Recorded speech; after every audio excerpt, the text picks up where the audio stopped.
Welcome to SVG-TV News for Monday, November 27th, 2017. I am Jennifer Richardson with the details. The domestic dispute between Counselor for the Permanent Mission of St. Vincent and the Grenadines in New York, 43-year-old Sean Marshall, and his wife Sandra, 36, is no longer a private matter but a state-to-state issue. That's according to Prime Minister Dr. Rav Gonsalves as he spoke this morning on Star FM, where he outlined that there were two guiding principles under which his government would address the matter involving the couple, who are both diplomats. An article published on Friday the 24th November 2017 in the New York Post stated that NYPD officers were unable to arrest Marshall because of his diplomatic immunity after he reportedly punched his wife in the face, leaving her with a bloody lip. PM Gonsalves said his government takes a strong position against domestic violence and that the matter would be dealt with under procedural diplomacy. The first is that this government takes a very strong position against domestic violence. It is reflected in our policies and our programs. And if you want any evidence for it, you would have seen not too long ago in the Parliament, recently we passed a very tough domestic violence bill which has been enacted.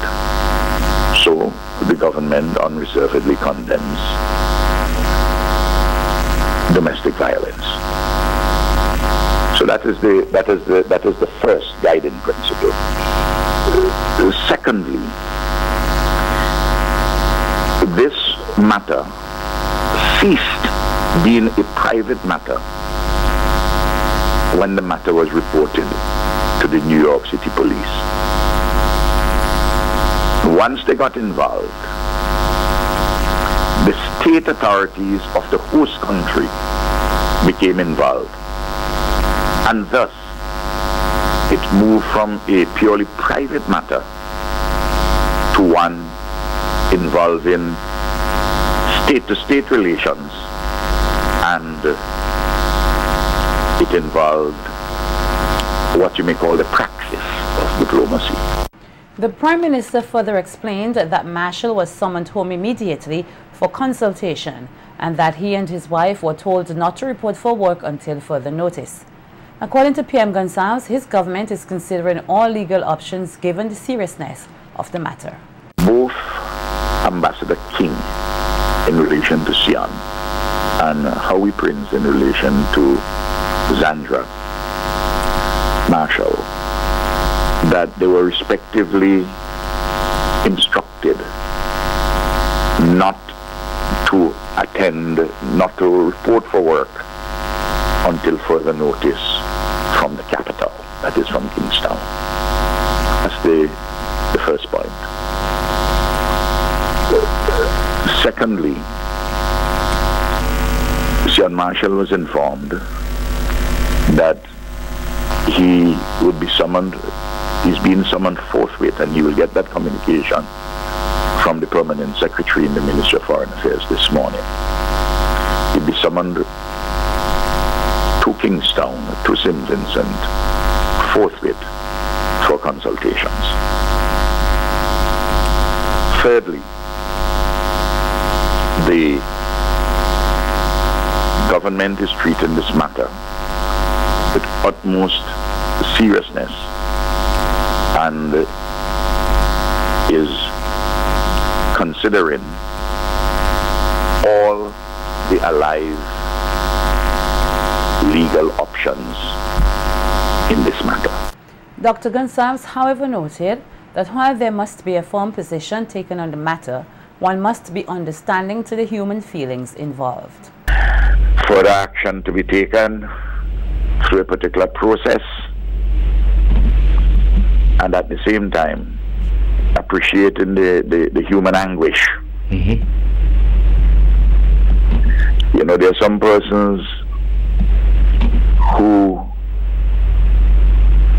they behave in a robotic manner, and sometimes even holier than thou, want to be even holier than the Pope. And permanent damnation and perfidy. Yeah. This incident is one which all right-thinking persons would say the incident of domestic violence, that it's wrong, and we take a strong stance in it. Yet, at the same time, these are human beings, real flesh and blood, with 3 children, and they have their issues to address, and they will no doubt in their life take a fresh guard. Under the theme Leave No One Behind, End Violence Against Women and Girls, a series of activities are currently underway here to mark 16 days of activism against gender-based violence, which is an international campaign to challenge violence against women and girls. To this end, the Ministry of National Mobilization, Social Development, the Family, Gender, Persons with Disabilities, and the Youth Affairs hosted a media conference earlier today to launch the protocols and procedures for domestic violence. The event also featured the recognition of the National Commission of Gender-Based Violence, the NCGBV. We hear more about today's event in this report by Nikita Tony. Seen as a very important piece of documentation in relation to SVG's fight to end domestic violence against women and children, the Ministry of National Mobilization, through its Gender Affairs Division, earlier today, Monday, November 27th, held a press conference to launch the protocols and procedures for domestic violence here in SVG. Held as part of local activities to commemorate 16 days of activism against gender-based violence, which runs from November 25th to December 10th, today's event also featured the recognition of the members of the National Commission on Gender-Based Violence. Pointing out the government's low tolerance towards domestic violence, Assistant Coordinator of the Gender Affairs Division, Dr. Kwame Harry, gave an overview of the day's proceedings. This period is also used as an opportunity to galvanize actions to end violence against women and girls around the world. About the roles and responsibilities of the key agencies in addressing domestic violence in this country. You would also be introduced later on this morning to the members of the National Commission for Gender-Based Violence, which is an advisory body that would provide oversight on gender-related matters that affect the gender balance in this country. Superintendent of Police Ruth Jacobs outlined the RSVG Police Force commitment to effectively and efficiently police all reported instances of domestic violence. Through the Domestic Violence Act of 2015, the police has a legal obligation to police acts committed by offenders, and we are mandated to respond promptly to all reports of domestic violence. Scourge to our future generation requires a unified approach if we are to put a serious dent on instances of domestic violence in our respective communities. Health psychologist within the Ministry of Health, Dr. Giselle Miller, noted that the ministry has pledged its obligation to assist by providing health care as well as psychological and social care to persons affected by domestic violence. One of the things that we are guided by is to protect the integrity of each person. It is very important for each person who presents with a case of domestic violence be shown a level of sensitivity and confidentiality. The rehabilitation process has to take into consideration the abusers as well.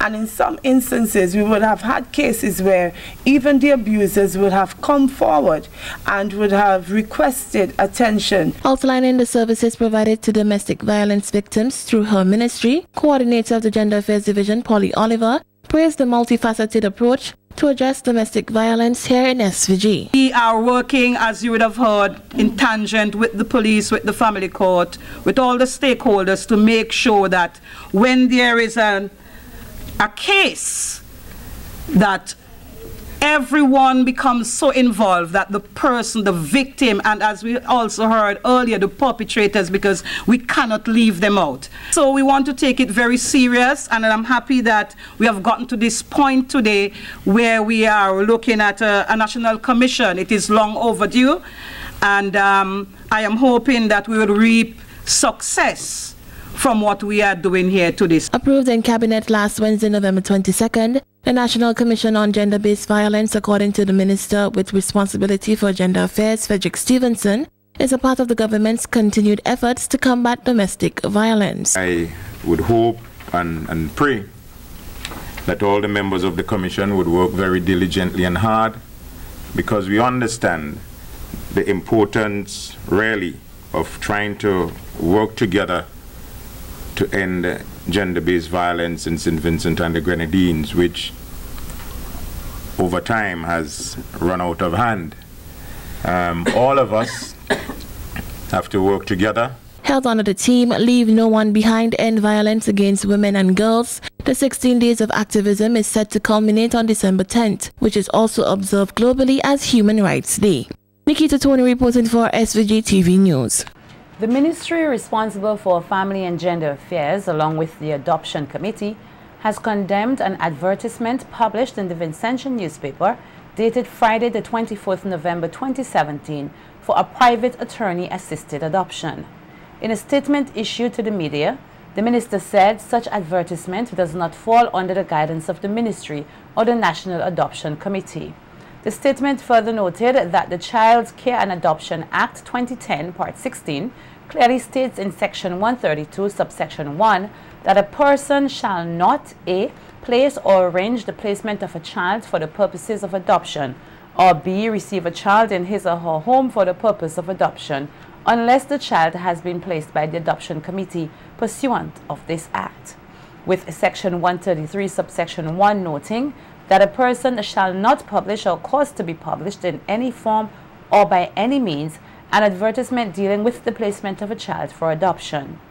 Both offenses, according to the ministry statement, are liable on summary conviction to a fine not exceeding $10,000 or to a term of imprisonment not exceeding 6 months.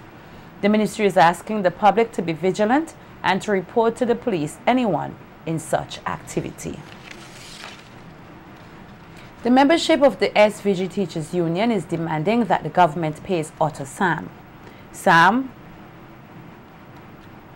former president of the union, was illegally transferred from his post as principal and assigned to the National Emergency Management Organization, NEMO, following a disagreement with the Ministry of Education. He was later fired purportedly for penning a letter to the press critical of NEMO. The SVGTU took the government to court to contest the issues of his transfer and termination. Judgment was handed down in Sam's favor on both issues. The court further ordered that Sam be compensated. To date, Sam has not received this payment from the government. According to the SVGTU, at a general meeting held at the Thomas Saunders Secondary School on Wednesday, November 15th, 2017, the members present unanimously mandated the union's executive to initiate all action necessary to bring public attention to the issue and to put pressure on the government to obey the court's decision. The union said the meeting further resolved in favor of a motion for a medical fund to be set up to assist members who have critical illnesses with their medical bills, and to press the government to get the Caribbean Examination Council, the CXC, to remunerate teachers for assessing school-based assessments. Members of the RSVG police force are being encouraged to do their best as they continue to serve and protect the nation. The encouragement comes from the Commissioner of Police, Renald Hadaway, as he spoke with SVG-TV News in a recent interview. Commissioner Hadaway said the profession is still considered a noble one and the force continues to attract highly qualified individuals. I see persons every day in office who are so desirous and persons who are highly qualified, and we continue the process of recruiting throughout. As it stands currently, we are well placed, I would say, but obviously more hands and feet on deck are always welcome. But again, we are well placed, and with our resources, we are trying to utilize it, strategically and in the best way as we look at the issue confronting us, the whole issue concerning crime and violence. It is a challenging task, but we are up to the challenge. We have a job to do. The nation look up to us, and we would not disappoint the nation in any shape or form. We try our best to ensure that our officers operate above board there are instances where persons may complain, and those issues will be addressed once they are brought to our attention. The integrity of the police force and of St. Vincent and the Grenadines depends heavily on our approach towards the whole issue of crime and violence, the way we address those issues. Hadaway added that officers continue to be rewarded for their hard work and dedication, and encouraged the nation's lawmen and women to continue to serve with distinction. These guys have worked, hard, and, we have to reward them for their effort, because failing to do so, people become despondent, complacent, and all these other things and so on, and then it's the whole issue of our performance to dwindle, and we really do not want that. The thing with promotion is that you may hear people speaking about, this person should have been promoted and that person should have been promoted and the likes and so on.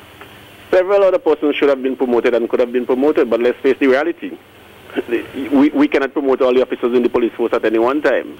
So what I would ask of the officers is for them to continue to work, because their time will certainly come once they continue to work. Do not be, become disgruntled, distracted, and listen to persons who would want to cause them to think otherwise than positively. Continue to work diligently, and your reward will certainly come. Local police are investigating the stabbing death of a young man of Edinburgh, which took place on Sunday, November 26, 2017, on the Grenadine island of Canawan.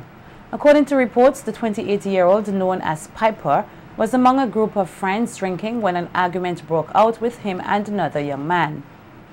Piper reportedly struck his colleague on the left side of his head with a bottle, who in turn stabbed him to the left side of his neck and rib. Piper reportedly died on arrival at the Canawan Health Center. His death brings the country's homicide count to 40 for the year thus far.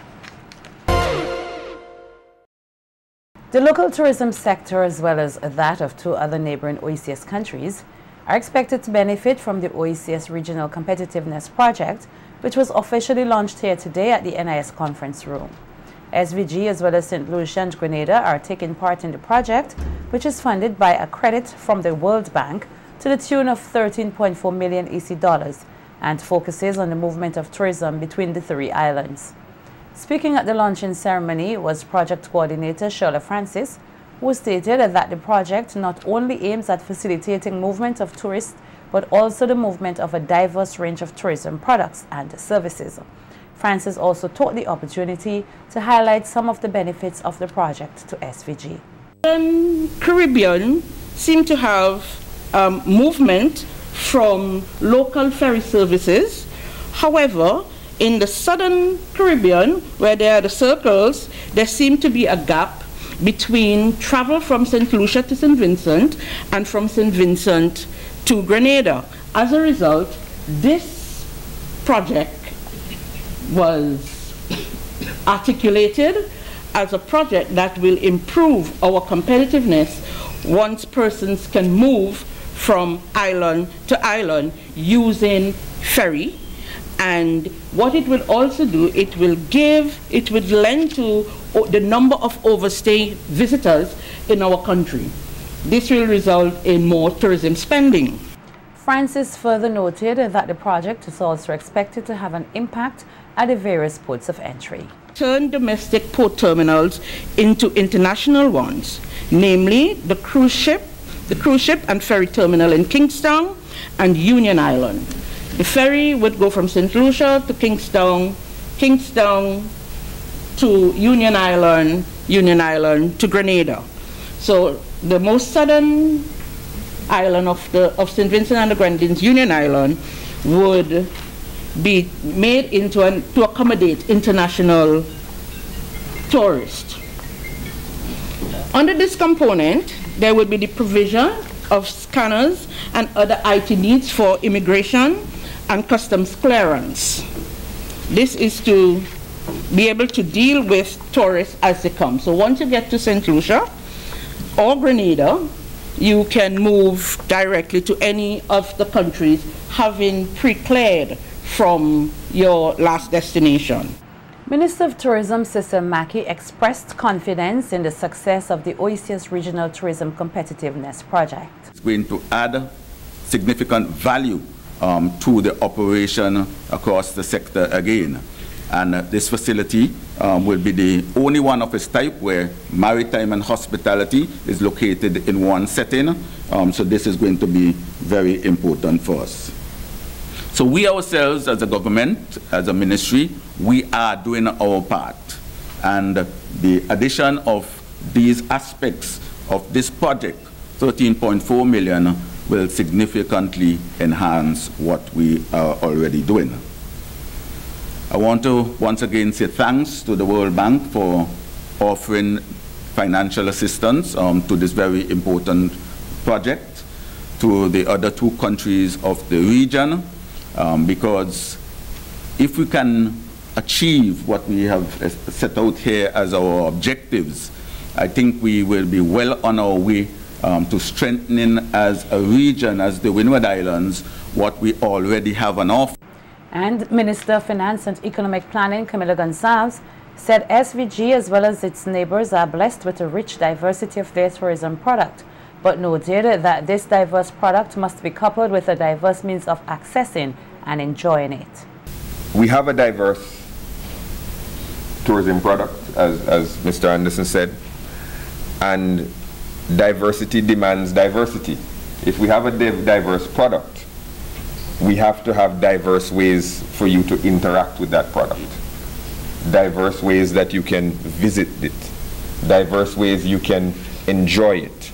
Some people will take the Air Canada flight organized by Glen Beach, and they'll head straight to an all-inclusive hotel, and they'll stay in that hotel, and that'll be their vacation. And some will want to climb a volcano and go windsurfing in the Grenadines. And some will want to say, I don't want to just come to St. Vincent, or I don't want to just come to St. Vincent and the Grenadines, but I want a Caribbean package. And I want to go to St. Lucia, and I want to go to these other places. And we have to facilitate that through the type of project that we're discussing today. Highlighting some provisions of the project, Gonsalves said one of the aims is to create opportunities for ferry service operators. The project does not entail us buying a ferry. We're not buying a ferry. The private sector has to join us in this project. We are creating an environment by which a private sector ferry operator can make a lot of money. We are going to upgrade the places in which this ferry will dock. In St. Vincent and the Grenadines, we'll have Port Kingstown upgraded, and we'll have a destination in Union Island. So those will be the 2 stops on that ferry voyage.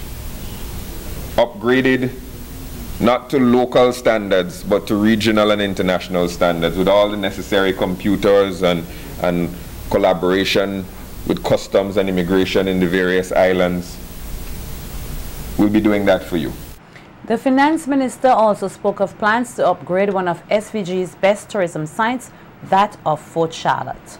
Upgrading destinations within the islands that we can market and sell to those people who want to take your ferry.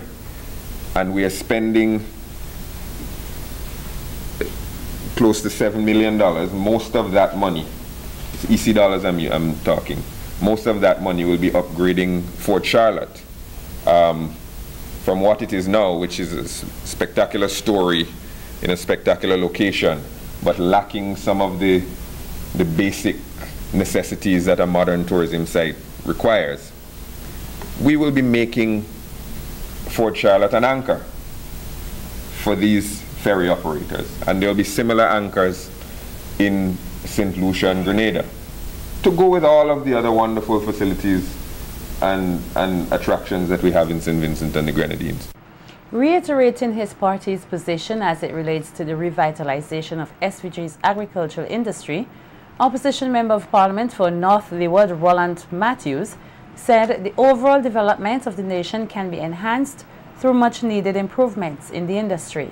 Speaking at the NDP's recently held farmers' consultation in Greggs, Matthews highlighted some of the issues he said are affecting the nation's agriculture sector and outlined how a more viable sector will benefit SVG. The development of agriculture provides necessary capital for the development of other sectors in the industry like transport and foreign trade. In fact, a balanced development of agriculture industry is necessary today. I therefore concluded that agriculture occupies an important place in the development of our country and our country's economy. It is a fact that investment in agriculture in all its forms is a precondition for economic upliftment. Agriculture contributes to foreign trade, and you get foreign exchange from it. Because when you export to the USA, you get back in US dollars. When you export to Europe, you get back euro, or to England, you get pounds. So banana and agriculture in general contributes significantly to foreign exchange. That is what our country needs so that we can be able to trade with other countries. The opposition MP further alluded to the modernization of the overall agriculture sector. Today, in this modern interpretation, not only has to do with the hoe and blooding of the skin. The sector has become so modernized now that you have a lot of spin-off, scientists, researchers, and all different fields in engineering. Specialty has resulted as a result of agriculture and its significance. Young people, the opportunity is available in agriculture as is in other areas. The New Democratic Party, we will make it possible for you to live a life that is better than you are living today. We want you to give us the opportunity.